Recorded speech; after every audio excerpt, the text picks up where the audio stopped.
Salutations everybody, it is Matty here today with a Borderlands news update. Is everyone okay out there? Are we still extremely hype hungover from Borderlands 3? If so, I completely understand. If you want to learn more about Borderlands 3, I have a 26-minute, the longest on my channel ever, in-depth analysis on the gameplay trailer that dropped yesterday, jam-packed with all info that you need to know about the game. But for now, we're going to shift our focus to the other announcement that happened at Gearbox's panel, which is the Borderlands Game of the Year edition, which at face value is just a remaster, but there are some cool quality of life changes coming to this game that I wanted to highlight. Some mentioned in the trailer, some mentioned outside on Gearbox's website, and I want to round it up for all of you guys so you know what we're getting into on April 3rd. Starting off with the price, which we actually don't know yet, according to a tweet from Randy Pitchford when asked how much is Borderlands Remaster going to cost on the PS4, and Randy said, I don't actually know, but 2K will list it on April 3rd, and he said that he trusts in the retail partners at 2K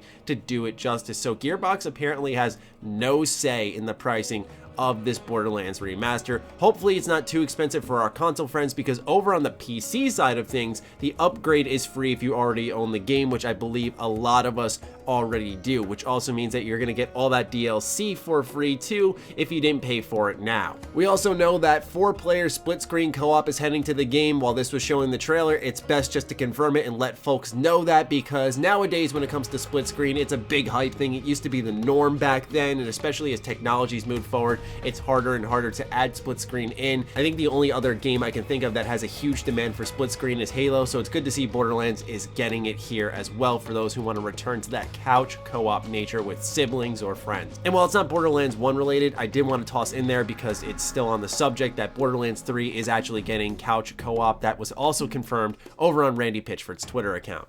Now, this information comes from Variety.com, and it's a general summary of all the improvements that are coming to this Borderlands Game of the Year edition, which is among a long list of improvements is the addition of the Borderlands 2 style mini-map and an improved inventory system. The game will also include support for Borderlands Shift Player Rewards program. The new version also has some interesting changes, including a revamped final boss battle, the ability to customize your Vault Hunter with brand new cosmetic heads, and a new set of 6 named custom skinned legendary weapons. So there's going to be new loot. Obviously, the Borderlands 2 style minimap is a huge quality of life improvement. I imagine because this is a remaster that there will be a field of view adjustment inside there, or at least fingers crossed there is, because that was pretty bad in Borderlands 1.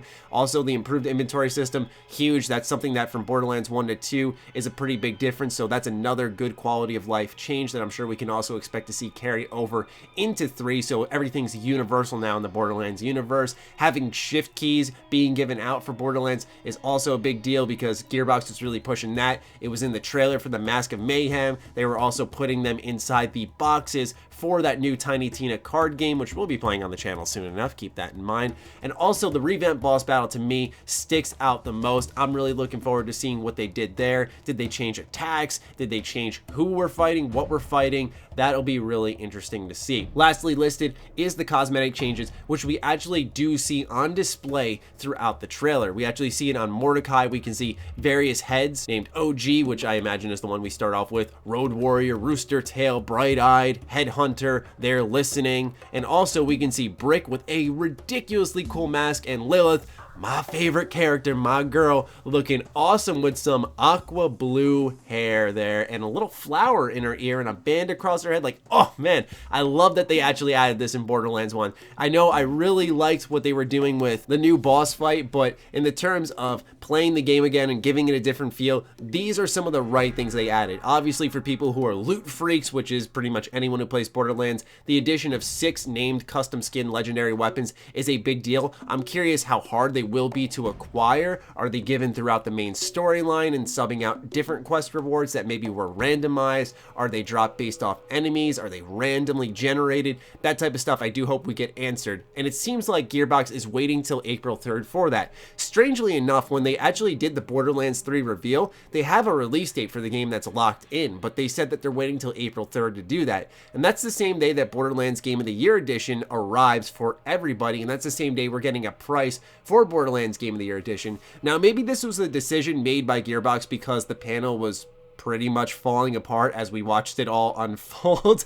But I can't think of any other reason why they just decide to stall such a big deal. Why wait for a release date when everyone's watching? And why wait to price out Borderlands Game of the Year Edition? If I had to wager a guess on that, I'd say probably $30. I think the big fear that I can put out there into the world that everyone shares is that Gearbox is trying to separate the hype with the incoming bad news that maybe Borderlands 3 will be an Epic Games Store exclusive. Randy Pitchford has been in favor of that store for quite a while, vocally so, and now maybe they're seeing, okay, the store decision, a bit controversial, let's have them be excited about the game, let's let talk bring it up to a new level of hype, and then maybe it'll soften the blow when they find out about the Epic Games Store exclusive. That's part of the pessimist side of me talking. I'm not saying that's gonna happen, but just be prepared, folks, it's always possible. But anyway, that is just a general roundup of all the information that you need to know for the Borderlands Game of the Year edition. Nothing really flew too far under the radar. I just wanted to round up some tweets, some visual representation, let you guys know there's a free upgrade on PC, and get you prepped. I'll be streaming this game, I'll be reviewing this game, obviously, and I'll be trying to show you guys everything new